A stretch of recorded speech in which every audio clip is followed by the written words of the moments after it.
Welcome to Basketball Network. My name is Harry, and today I'll be your host. We have a very special guest for you, Walt Williams, aka the Wizard. Walt, welcome to the show. Thanks for having me. So, to kick things off, let's start with your nickname, and I'm sure you get this question a lot. What's the story behind it? How did you get it? Well, in college, man, my roommate, Jesse Martin, as a freshman, when we were freshmen, he used to call me Wizzy Walt all the time. And so it was this assistant coach that was working with us. And I mean, he used to just, I guess I was assigned to him. I didn't know it at the time, but Coach Wade told me later that he was assigned to me in particular, Coach Ralph Lee. And man, he used to be around all the time, just making sure that I'm getting the proper work in and things like that. So he would oftentimes see our pickup games and stuff like that. And so, making tricky passes, handling the ball, because I was a point guard in college. Because the extent of my game, I didn't even play high school basketball on a team until I got into high school. So the extent of my game came from, or the ground floor of my game came from pickup game street ball. So, in street ball, there's no positions. You have to be able to do everything out there. So he would see me making tricky passes and, handling the ball. And so he started calling me the Wizard. Ralph Lee, and then next thing you know, Coach Wade started calling me that, and it stuck. Next thing you know, everybody started calling me Wiz, so it just kind of ran from there. Yeah, one of the maybe even like one of the top 10 nicknames when you think about it. Really, I appreciate it, man. You had a great college career with the University of Maryland. You exploded your junior and especially your senior year when you broke the school's record, Len Bias's record. What was Maryland like, and when did you become certain that you're headed to the pros? I tell you what. Let me ask the last question first. I didn't realize that I could be a pro until after my sophomore year. Mm-hmm. And that summer going into my junior year, I just happened to read one of those sports magazines called Street and Smiths, right? And so I looked at the point guard, and it said rising juniors, top 5 point guards in the country, and I was one of them. Wow. And it just talked about, I was like Magic Johnson and being a 6'8" point guard, and I was for sure going to the NBA, and man, it was shocking to me because not at my ability that they recognized my ability, but I never thought of the game in those terms. Watching the game growing up, they didn't really publicize where these players were from, so I didn't even know that going to the pros could be a reality from where I was from, So I didn't know that I could be an NBA player until I saw that. You see a guy like Len Bias, and you think of him as just like an anomaly, a god or something. And so you don't think you'll follow in someone's footsteps like that. So I just thought that he was just someone who was just extraordinary, and something like that wouldn't be able to happen to someone else from this area. So like I said, I didn't recognize where guys were from that played in the NBA back in those days. Mm-hmm, mm-hmm. It's crazy how humble you were when you think about it. You had a pretty. Hey, you know what, man? I tell you what, man. It was a great experience. I got to credit that to my family. My family. When I go to family reunions, my family still call me Junior. So so it's real. No, hell no. Nobody calls me that in my family. So, they definitely keep me grounded, and it's been fun, balancing those two things, or having those two perspectives. I think it was it really fueled me in college, knowing that, just having so much family behind you and love you, no matter if you failing or succeed or what have you. And so that was very, it was confident building for me. And so when I went out on the basketball court, you combine my family, where I come from, the area I come from, the coaches that I've had in my high school coach, Earl Hawkins, and in college, Bob Wade and Gary Williams. Those guys installed a lot of confidence in me. You know, my freshman year, Bob Wade was the first coach. When we played against the Tar Heels, he allowed me to play point guard in those games, even though I was a small forward for the season. In that particular game, those games against the Tar Heels, they would do a run and jump trap. So, you know, I would play point guard in those games. And so it was real confident building for me. And then when Coach Williams allowed me to be a point guard, that was great. It changed the trajectory of my career. And the foundation of all of that was high school. You know, like I mentioned earlier, my high school coaches, the conference that I played in high school. I mean, it was loaded with talent. Public school now. This is not you go recruit and pick players from different places and place them in private school. I'm talking about public school. We're walking distance from each other, and it was just unbelievable the amount of talent in that area, in the Prince George's County area. And so, you know, I played against guys who were my size that were able to play with their back to the basket, handle, shoot threes, everything when I was in high school. Wow. So the coaches there adapted to the game. They were ahead of the game, you know, so they allowed bigger players to be versatile out there. So when I started to change into becoming a guard, that was a seamless transition for me because I had been used to it with pickup games from my foundation and then playing against guys in high school who were versatile as well.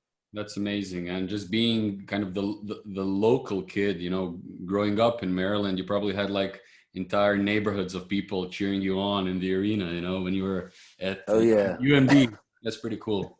That was cool. That was the coolest part of it all, man. You know, having the high socks, just representing my neighborhood in the DMV area, and then just having that support, man. There was no hate. I can remember hardly at all, man. You know, it was all love, man. Everybody showed a lot of love and support for me, and it was inspiring and also confident building as well. That's amazing. Yeah. When someone says Maryland, I think most people, but I definitely, I think of Len Bias. That's like the first thing that I think of. And I'm sure that, you know, his unfortunate death was a big influence, was a big influence on your college career, probably your entire career. In 2018, you wrote a book, Lessons from Lenny, and I think I see it on the shelf. Yeah, man. Lessons from Lenny. Me and a teammate of mine, college teammate of mine, Tony Massenberg.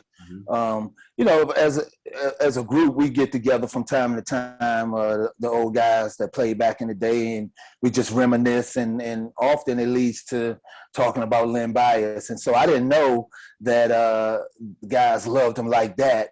You know, like I did, and especially Tony Massenberg. I didn't know that the reason why he came to University of Maryland. He's a guy that's from the Virginia area, so I didn't know that he came to the University of Maryland because of Len Bias.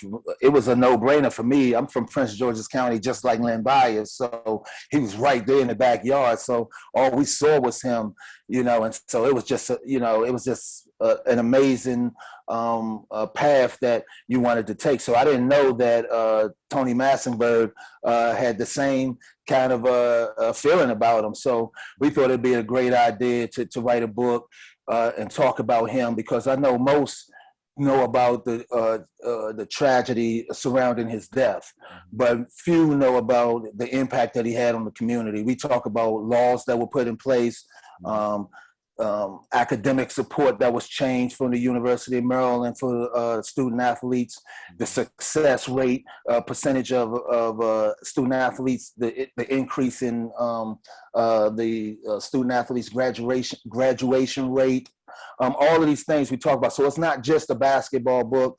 It's a human interest book. It talks about a lot of different things, but it also it's predicated off the impact that he had. I mean, he was a tremendous impact on the community, not only to me and Tony, but the community as a whole. And so we wanted to talk about that and share it with the world. Mm-hmm. Yeah, he had that kind of larger than life persona to him. And I mean, it's a great tragedy, but like you said, the legacy that he left, that's absolutely amazing. Yeah.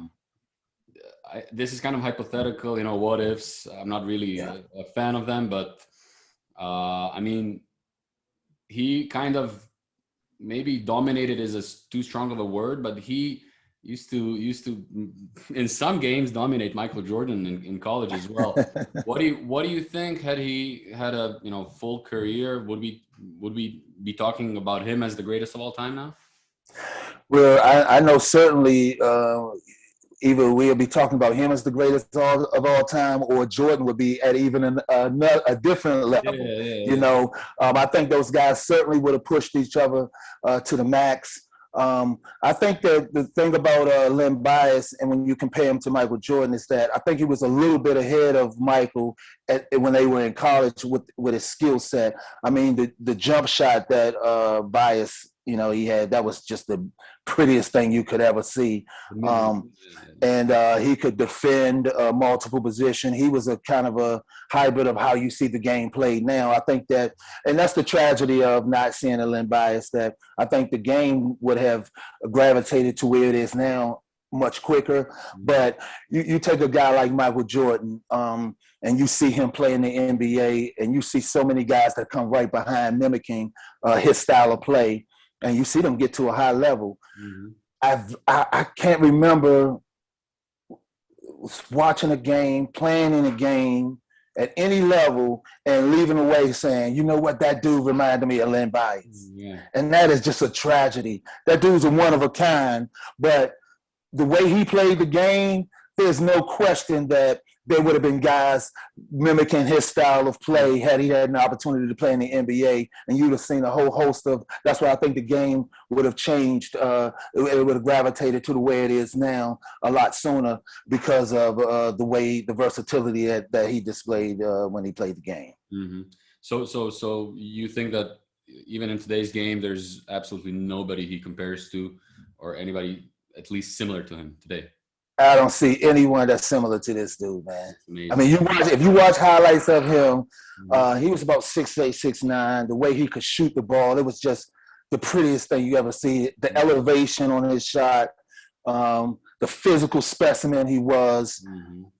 He could the way he shot, he could play on the post, going over the left and right shoulder, but then able to shoot the ball from the outside, like he was a 3-point specialist or something.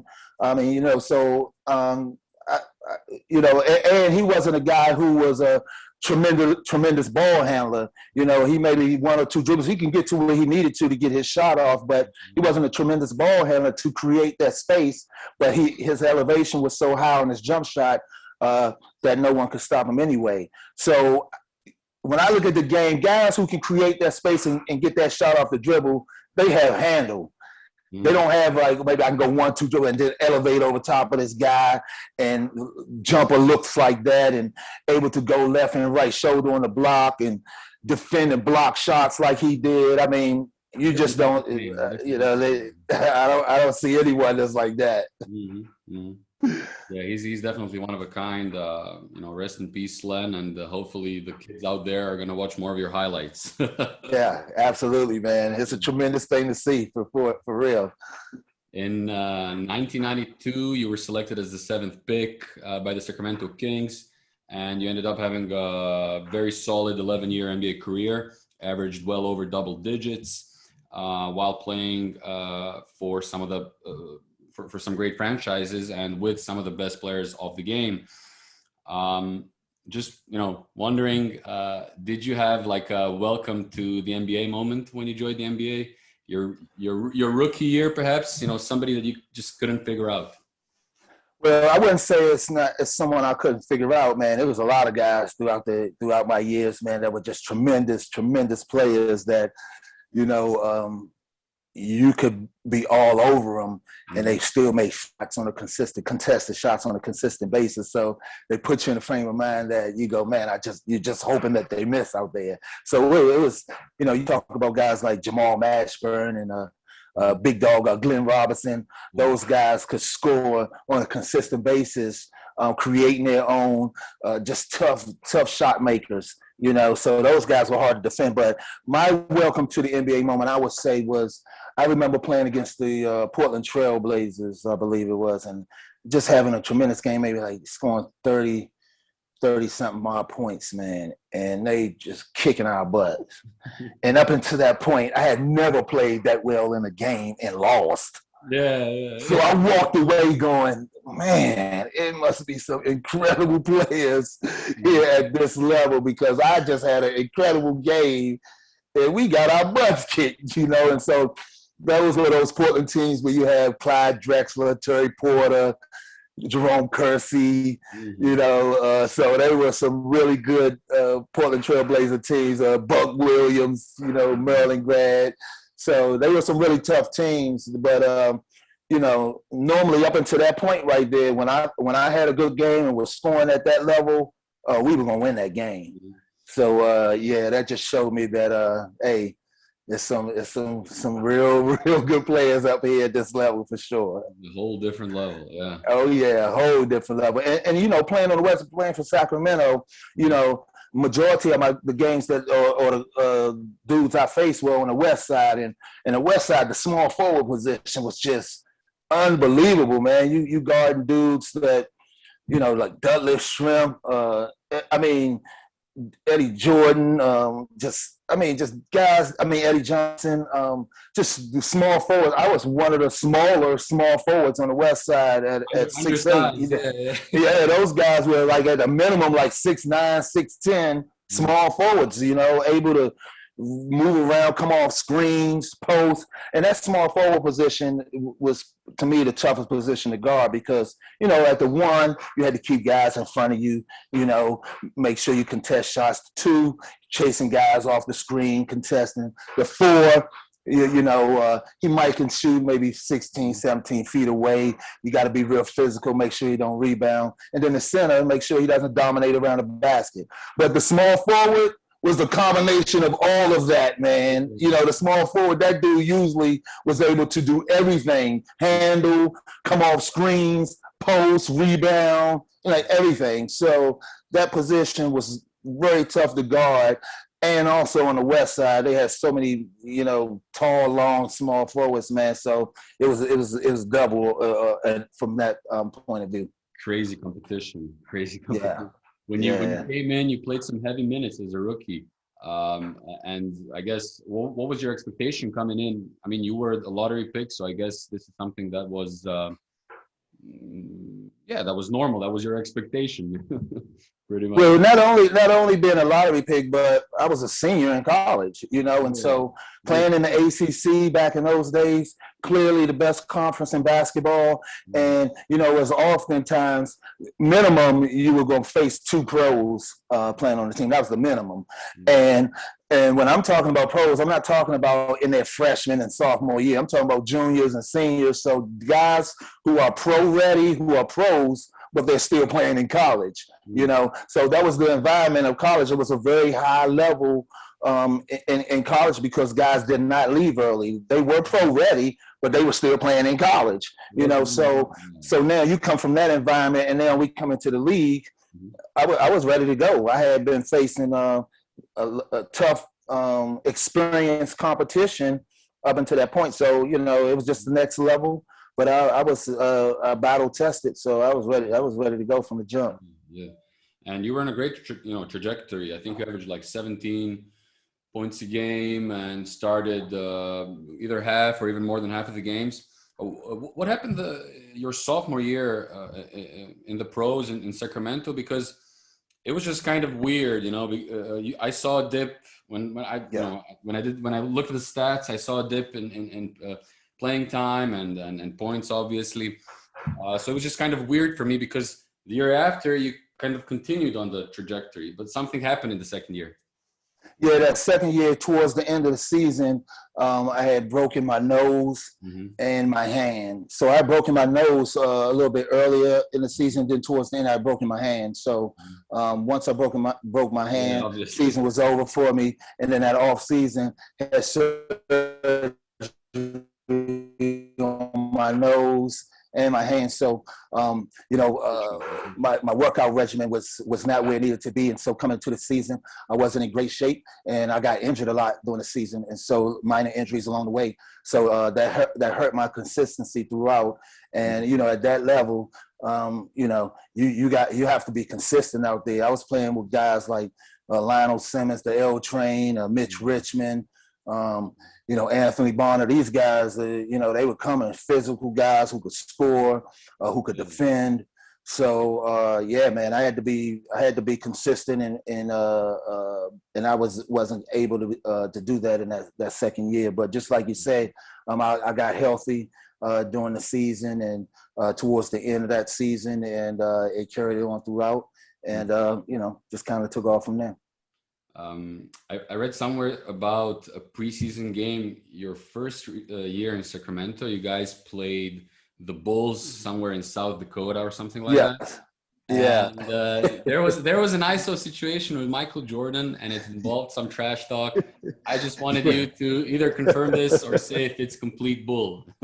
No, it is. So I didn't sign my contract until the day of our last preseason game. So flew out there the day of the game that morning. I didn't know any plays or anything, man. So we kind of rushed through and kind of fast track, learned just a couple.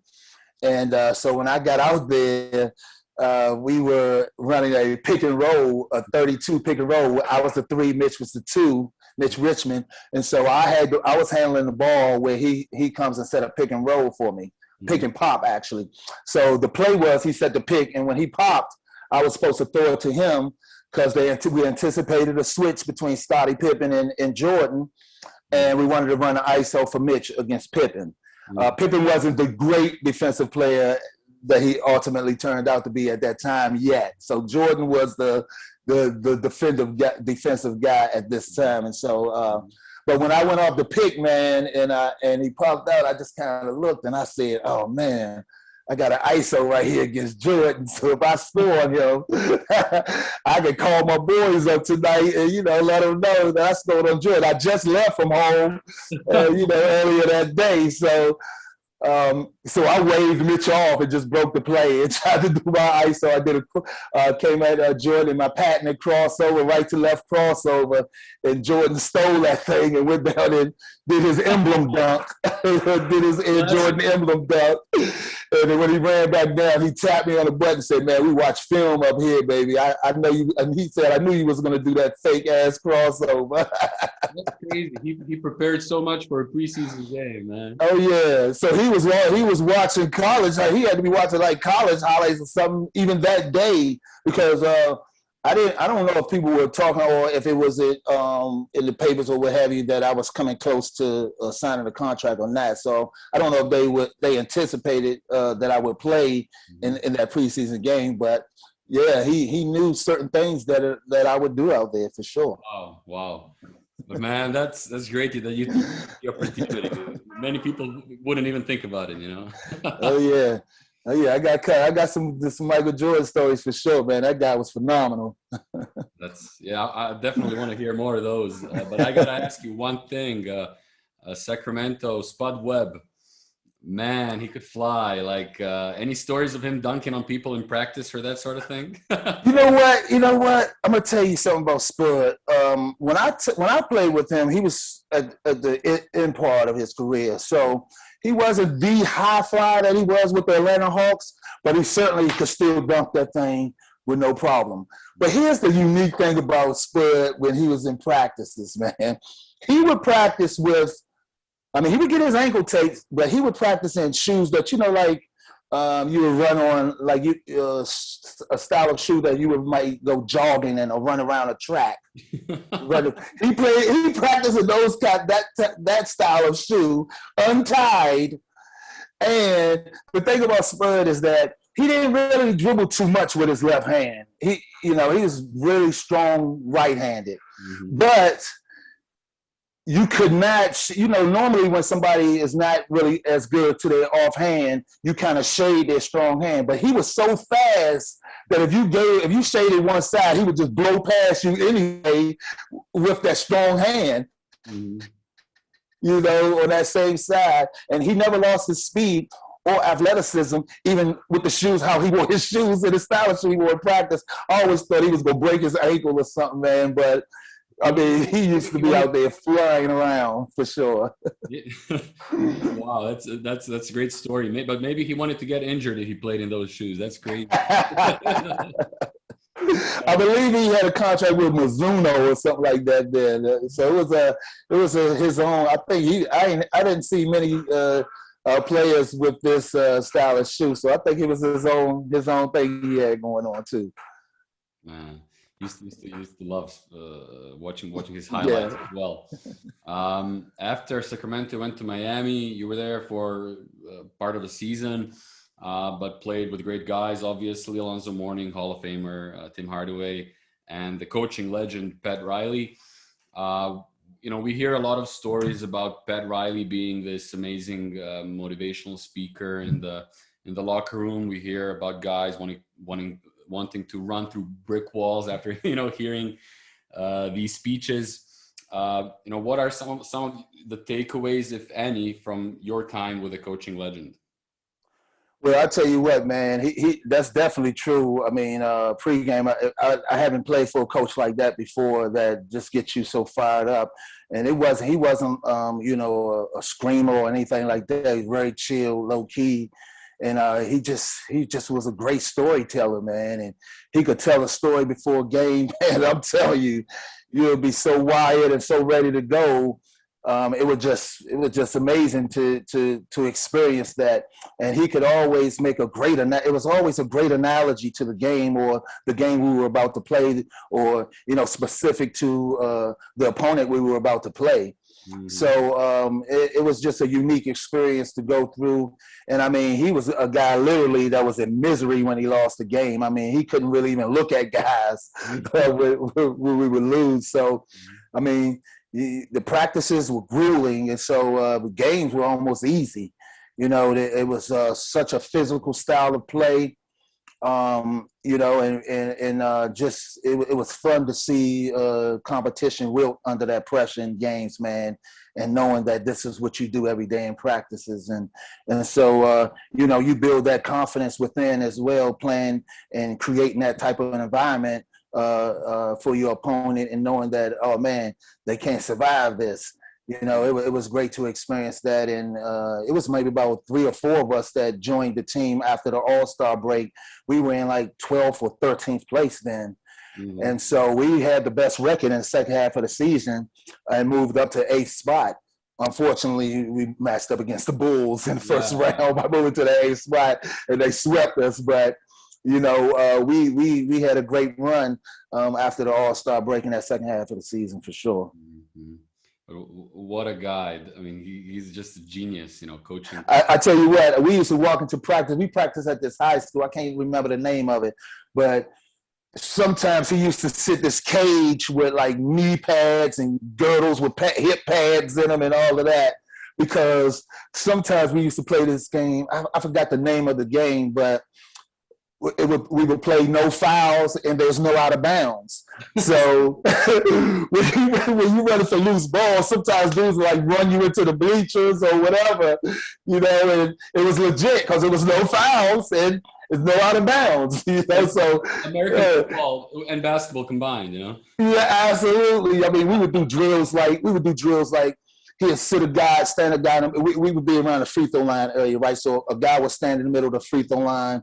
One guy would stand towards like a line of 3 would be around the half court line facing the guy at the free throw line, or both sides, a line of 3 spaced out, facing the guy at the free throw line, and then under the basket. So he would stand in the middle, and the coach would blow the whistle, and he'd throw the ball to someone, and your job, and whoever the first guy in the line was to catch the ball and dribble full speed into the guy that's in the middle.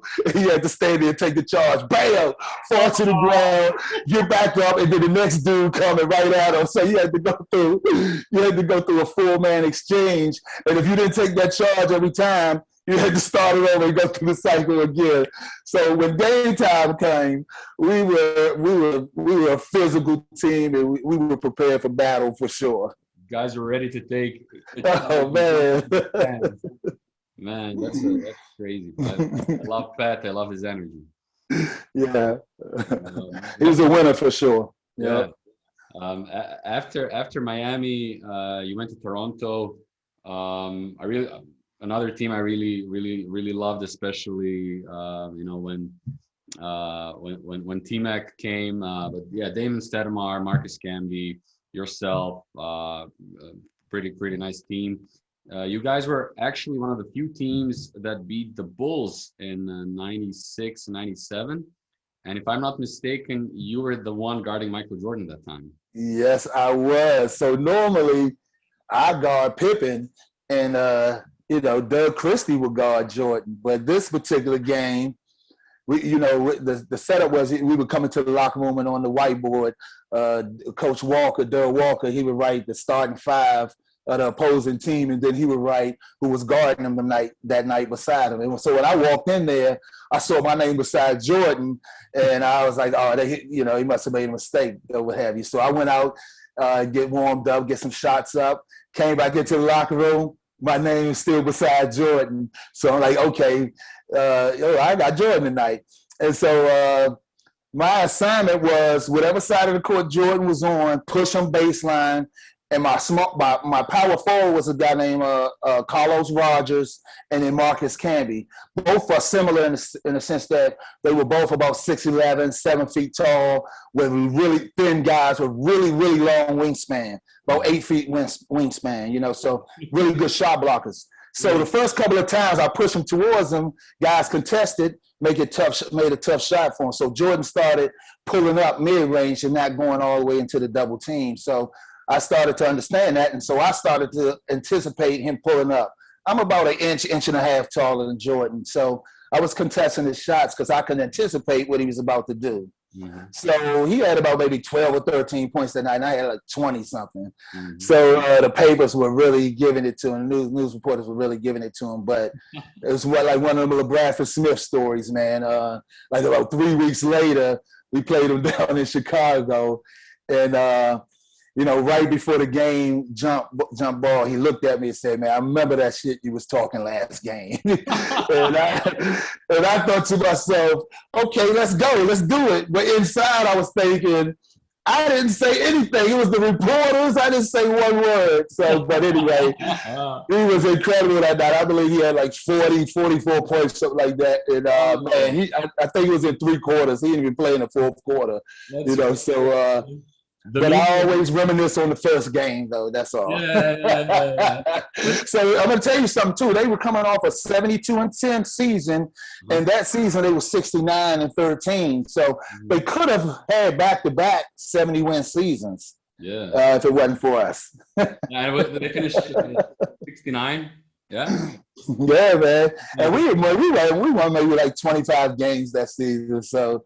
The media did you really bad that time. Yeah, they did. But in all seriousness, how do you guard Jordan? And like, is there anything that you can take away from him, or you just simply hope for a bad shooting night? So you remember earlier when I was telling you about certain guys, he is the epitome of you just gotta hope he miss. Yeah. That's it. There's nothing you can do. You just gotta hope he miss. I mean. When he first came into the league, you saw they tried everything, being very physical with him, trying to weigh him down. He started lifting weights, getting stronger, backing off, making him shoot jumpers more. Start being consistent with shooting jumpers. Trying to double team him on the post. Start getting fadeaways, so you can't double team in time. So that's the thing about that league, man, that he was great at. I always tell guys when you come into that league. It's a timer, man. It's a timer. And that first year, the question is always asked from that point on. at the end of the season. And that question is, what else do you have? Because whatever you just displayed through that year, through that season right there, we're going to have video and we're going to have a scouting report and we're going to come in the next year and we taking that away. Yeah. So what else do you have? And if you can't answer that question, turn the meter over. The time is starting to tick, baby, because your time is going to be limited and the clock is running and you're going to be gone. You're out of the league. Absolutely, man. You have to keep on being able to reinvent yourself and keep on adding and adding to it, because I'm going to tell you this. One time when I played for, I believe it was Toronto Raptors, we came back and we played the Sacramento Kings. Mm-hmm. I had played for the Kings before, so there was a number of guys still in that locker room that I played with after the game, going over there to say what's up to the guys. Happened to see a scouting report. Looked at the scouting report. I wanted to see what they had to say about me. And one of the things it said was, when he's triple threatening and looking at your shoes, he's going to shoot it. And I'm like, what? What are they talking about? And I watched the film, and sure enough, triple threatening. I'm looking down at your feet. I shot that thing just about 90% of the time. I didn't even know that about myself. And they had that on the scout report. So oftentimes they know things about you that you don't even know about yourself that you're doing out there, for sure. It's crazy how video guys are immaculate and have an attention to detail. I mean, who would even see that on video? You know, like right. I'm like, what? It just sounds crazy. I'm looking at your shoes. I'm like, no, I don't do that. Crazy. But when you watch the video, sure enough, I did. Crazy. And also crazy that they allowed you to see the scouting report, or that was after. Right. That was after the game. It was an accident, though. It was supposed to be cleaned up, so it was an accident. I just happened to see one in one of the dudes, one of the guys' locker. Yeah. Yeah. You had a really good run in the 97 NBA All-Star weekend in the shootout contest. You won the first round with 18 and then were a bit unlucky in the second round. I think Steve Kerr ended up winning the thing.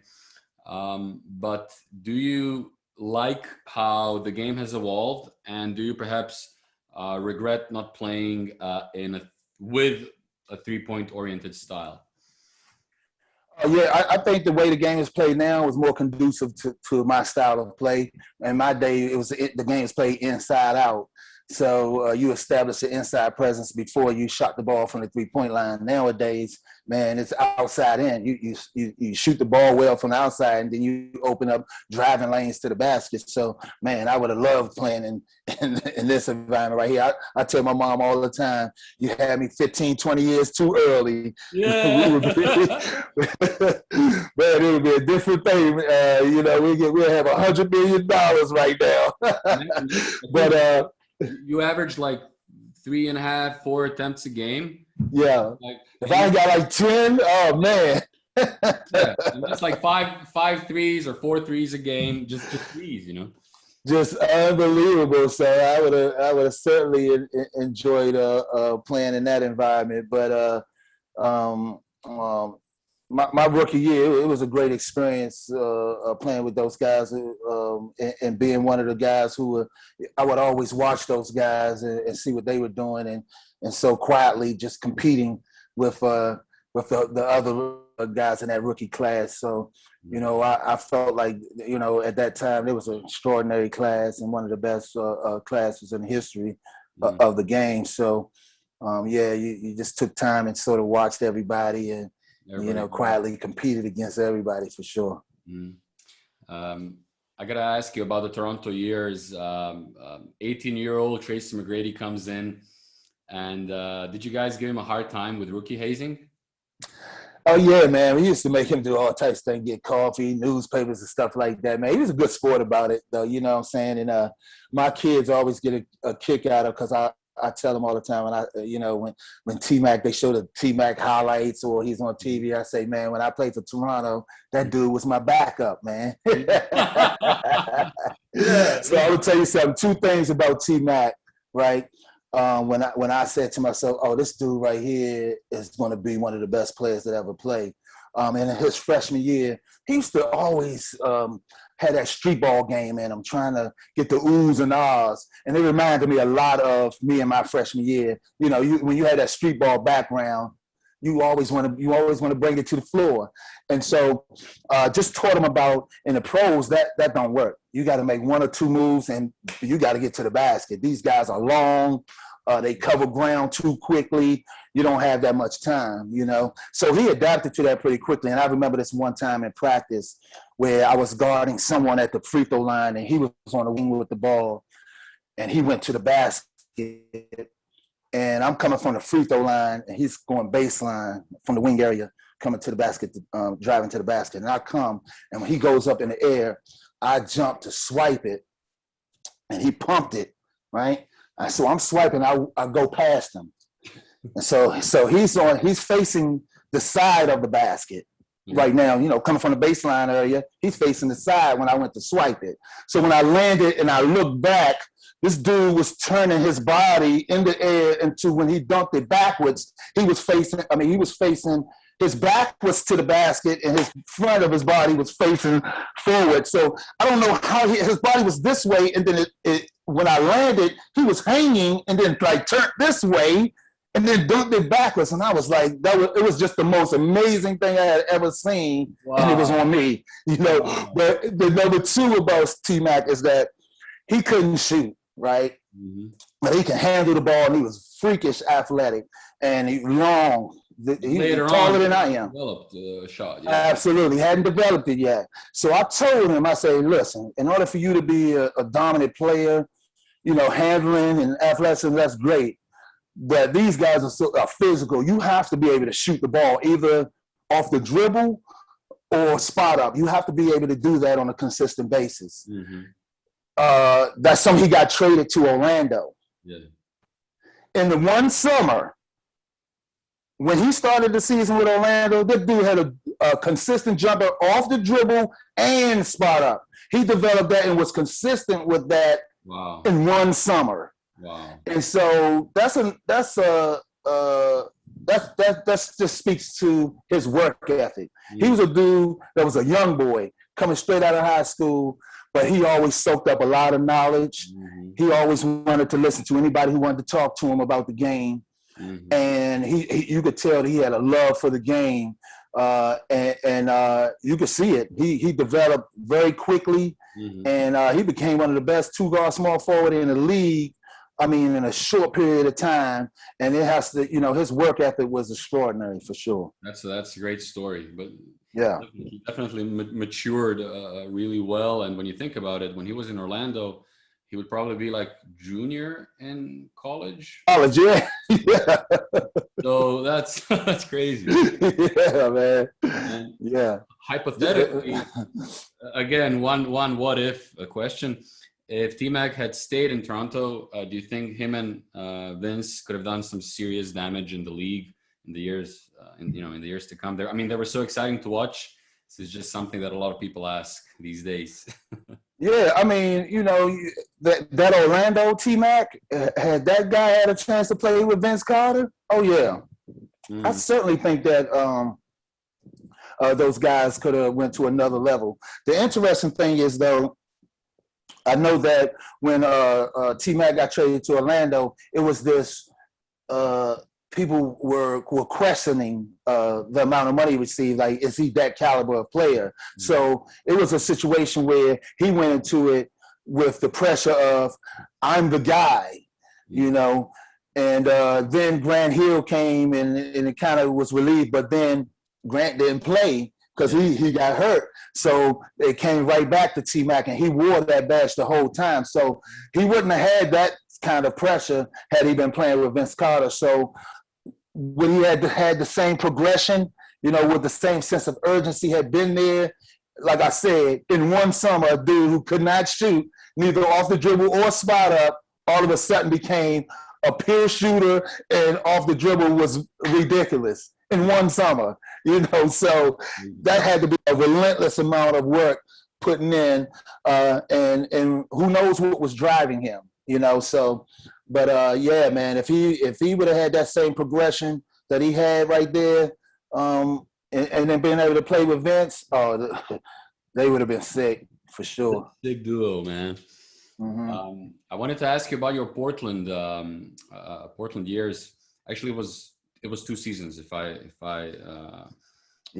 correctly. Yeah. Isaiah Ryder, Arvydas Sabonis, Rasheed Wallace, Damon Stoudemire again, and you guys actually went to the deep into the playoffs. I think your second year with the Blazers, but ended up losing. And I wanted to ask you specifically, Sabonis. I think that he is a bit. I mean, some people do talk about him, but still, he's a bit underrated, at least in my opinion. Wanted to hear your thoughts on him and where you kind of rank him in the all-time center spots.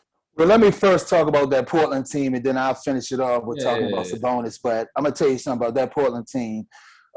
We were a team that hung with each other a lot off the court as well. So we were a close-knit team. We would play paintball often, like all the time, man. It was just, we would do that all the time as a team. And but those guys, it was just the practices were unbelievable. So, like you mentioned some guys, man, this is the thing that was so unique about that team is that Gary Grant, Bonzi Wells, Jermaine O'Neal, those were third string guys on this team right here. So Jermaine O'Neal got traded to Indiana and got a big deal, and everybody he had hardly played much for us, so everybody was wondering, where did this guy come from? But all of us knew, oh yeah, he's going to live up to that, no question, because we knew he was a hell of a player. But it was just that he was competing against Brian Grant and Rasheed Wallace. Yeah. I mean, what can you do? So he didn't play much. They tried to play him at center at times to just try to get him some minutes out there because we were just so stacked at every position. You can go 3 deep every position and almost get an all-star, And so you talk about a guy like Bonzi Wells. When he went to the Sacramento Kings, he became one of the best 2 guards in the league. Yeah. When he played with us, he barely could get in the game, And so, it was just that was probably the most talented team, maybe that Dallas Maverick team that I played on as well in my last year. But that Portland Trailblazer team was so talented. It was unreal. The practices, you talking about just a host of guys veteran guys who were at a very high level. It was unbelievable to play in that environment. And oftentimes being on a layup line, you could see that was the only team that I ever played on that in a layup line, you could see the other team. You could see the look on their face, and it was just like, man, they knew they didn't stand a chance that night. That was the only team that I ever played for that would happen on occasion. You going out there, we all at the same level, we competing, but you could see coming into some games when on that Portland team, facing that Portland team, that you knew what was going to happen there. And but you have a guy like Sabonis. You talk about Sabonis, man. He was incredible. When we played with him, I think he had blown his Achilles out maybe 3 times by that time. So he couldn't. I would challenge that he probably couldn't jump over a telephone book when we played with him. But his talent level was so unreal. Like his hook shot, he had such a consistent hook shot over the left shoulder. He could turn right shoulder, the drop step to the right shoulder. He was so big, and his fundamentals were just unbelievable. He could shoot from 3 at a high level like a guard. Mm-hmm. But the best thing about Sabonis was his ability to pass that ball, man. Oh, my goodness. He could pass that ball. They talk about the Joker now that with Denver. Oh, no, I'm telling you right now. He pales in comparison to the way Sabonis passed that ball. Sabonis was unbelievable at passing that ball. And a guy like me who liked to shoot all the time, I just was running all around trying to get open because I knew, number one, he was going to get double teamed, and he would definitely find over the head, behind the back bounce passes. I mean, over this way, across the court, cross court passes. I mean, it was unbelievable over the head like that. I mean, he could see the floor cutters cutting to the basket. Unbelievable, man. Seriously. He was super creative, and he's a couple of inches taller than Jokic, so he can kind of see the game better, maybe. Oh yeah, he was 7'3", man. That dude was tall, man. real tall. He had a lot of weight to him. He was heavy too, so he was strong, leaning on guys all game. You could just see him just weighing dudes down, So he was incredible, man. He was incredible. Keep in mind, I just told you he had blown his Achilles out about 2 or 3 times already. So his movement, his movement around, he wasn't the quickest guy you would see moving around in that court, and he was just still unstoppable. Yeah, when I've seen highlights of him in Lithuania when he played for Žalgiris or something like. I think it was Žalgiris. He was so much quicker. By the time he came to the NBA, like you said, injuries got to him, and he was maybe a bit older. But another what if? We'll never know. That dude was flying. He was dunking from almost like the free throw line back over here when so he was athletic. Mm. And I'm talking about now you're in a situation where you're not athletic at all. Yeah. And still dominate the game. That he just had high skill level as well. He didn't just dominate just off of his athleticism. His skill level was very high. Well, you played for some amazing teams. Houston's up next. Steve Francis, Hakeem Olajuwon, Charles Barkley. But of course, by the time you got there, Hakeem and Chuck were pretty much ready for retirement. What was it like playing with it? Nevertheless, what was it like playing with the two legends, and were there glimpses of their younger days when you played with them? Well, first of all, how you see Charles Barkley on TV, on TNT, he is exactly like that. That is him through and through. One of the funniest guys I've ever been around. He was just fun to play with. Actually, I played with him in his last game. They brung him back just to run up and down the court a few times before he retired, because his actual last real game that he played in, he was going up for a rebound, and all of us was like in a crowd going up for the rebound. And when he hit the ground, he was screaming so loud, and it was something, he had detached his kneecap, and it was down like in his shin, and it was just the most horrific thing I had ever seen live. It was just, oh man.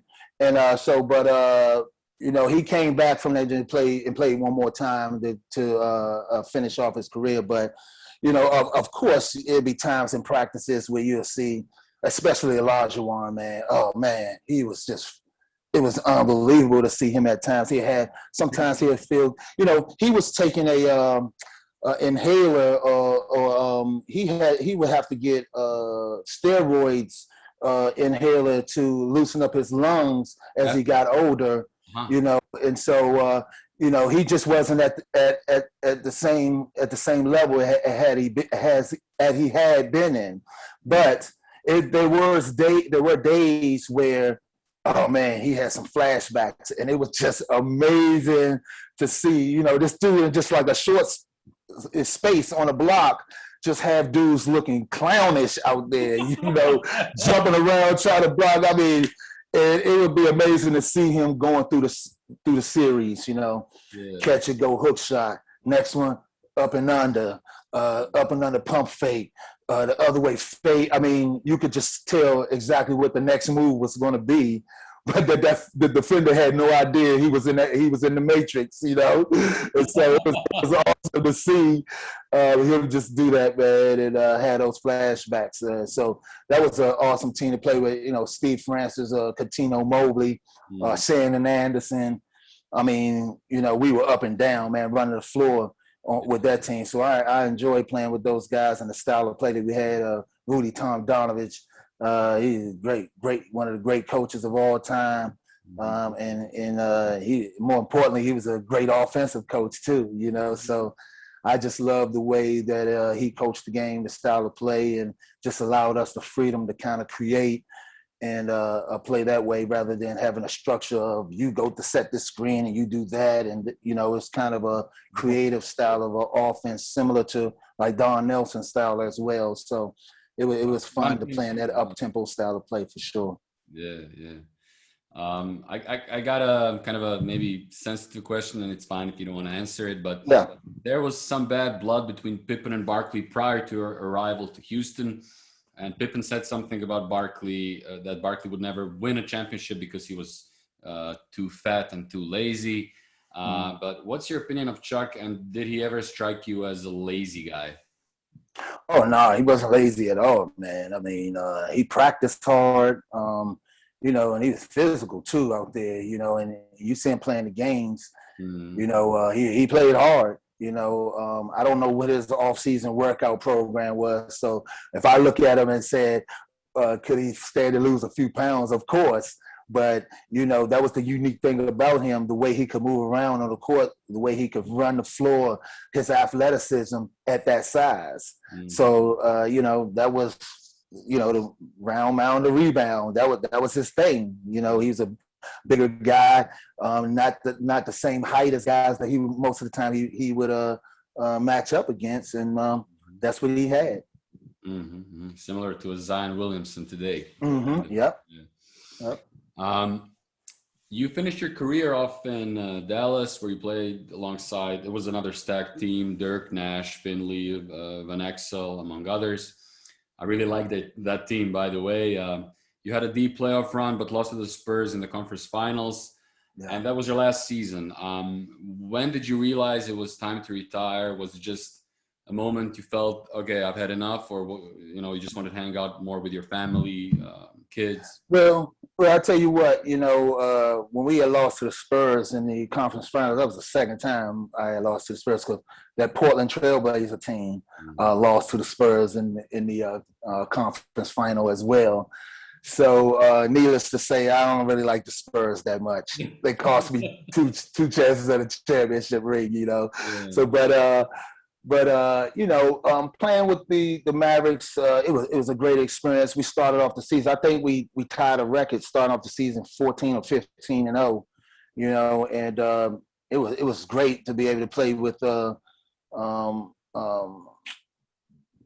Nash, Finley, and Nowitzki, man. Those guys were, phenomenal on a consistent basis. And then you have a guy like Nick Van Exel coming off the bench, just lighting it up. And so he had a period where he had gotten hurt, and so I was the one put into that role, and so it was so much fun to be able to come off the bench and just have that freedom of just being able to just go right at it, instant offense. So it was just a great environment, great style of play, just a whole host of talent throughout. Another team that I played with just the practices were just sick, and you get a chance to see guys. When the number of players that I play with, you get to see these guys and what makes them who they are. And, the work ethic is what's been consistent throughout, Nowitzki, Nash, Finley, those guys were, relentless in terms of the hours that they put in after practice, outside of practice. And I was a guy who worked outside of practice, after practices. And oftentimes I go in the shower, come out of there, man, them guys is be still out there shooting, getting it in. One-on-one and all of that stuff. So it was a great experience. I enjoyed playing.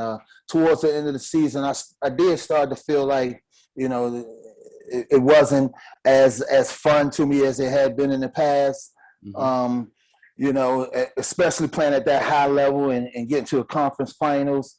And you going through an experience like that, and then afterwards, a while after, you feeling like, man, it's just not the same feeling after going through that.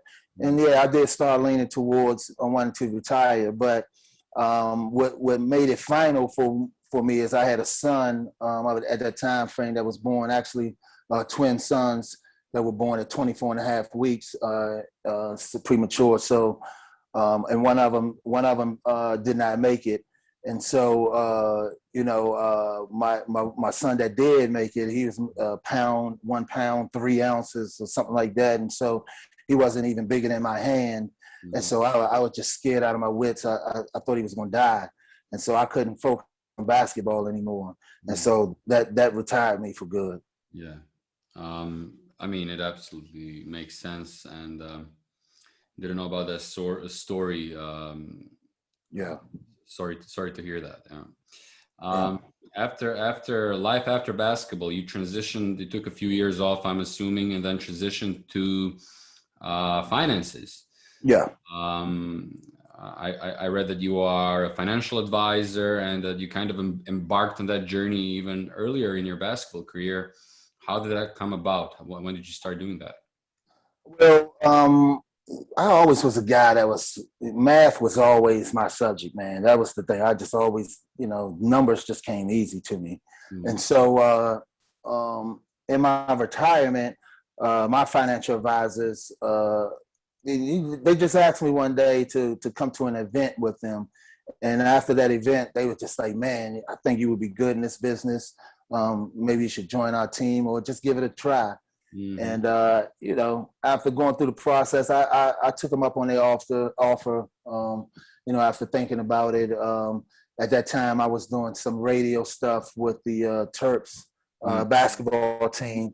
But, it just didn't keep me busy enough. I was maybe, 36 years old. I was in my late 30s mm-hmm. When I was thinking about this. And so my son, he was stronger, more independent. And so, I just started searching for or thinking about what I do in the next part of my life. And so, like I said, that offer, they offered me that position. I took them up on the offer and, going through the process of the Series 7 and 66, man, I mean, that really showed me that I was really interested in this business because that is a lot of material. And it didn't discourage me. I wanted to learn that stuff, and I wanted to be in that business. Especially you hearing the horror stories and about and seeing, so many guys who were taken advantage of, and and I know in my family we didn't grow up sitting around the table talking about finances and things like that. And I thought this would be an opportunity to be able to change those dynamics. And I felt like, I saw that 30 for 30, man, broke or what have you. And those numbers were staggering for me. The percentage of guys who were, entering bankruptcy and things like that. And I thought that I could make impact. I thought that, managing people in an honest way and talking to them in an honest way and just, being on the other side of the table, being a client, I knew what I wanted to hear and what I wanted done from my advisors. So it was an opportunity to be able to provide that type of services to my fellow brethren. So I jumped at the chance. Mm-hmm. Like you said, I mean, you're probably the best possible fit for that position, having played and having been on the other side. So you do work with NBA players heading into retirement or even active ones. Those are some of your clients, I'm assuming. Yeah, I work with active athletes, in different sports, football, basketball, mm-hmm. Entertainers. Mm-hmm. Bulk of my business though are business owners, mm-hmm. C-level executives, things of that nature. But I do have a healthy group of athletes as well. That's great. What if you could sum it up in one kind of answer? What would be your advice to NBA players in terms of financial literacy and especially the rookie players coming into the league? Well, I don't know if I can say it in one word or whatever, but I know this.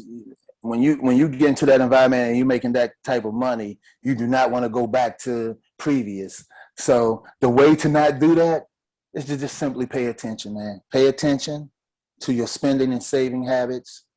And listen to your advisor, and hopefully you should have an advisor who's willing to be honest with you and give you honest feedback so that you can be your best. Mm-hmm. Mm-hmm. That's great. That's great advice. Thank you so much, Walt. We have this ending segment, a couple of quick fire questions, just really short questions and answers. All right. So who is the GOAT in your opinion? Michael Ed Jordan. Okay. Who's the best player in the NBA right now? Oh, you talking about this season or in this current environment? The current.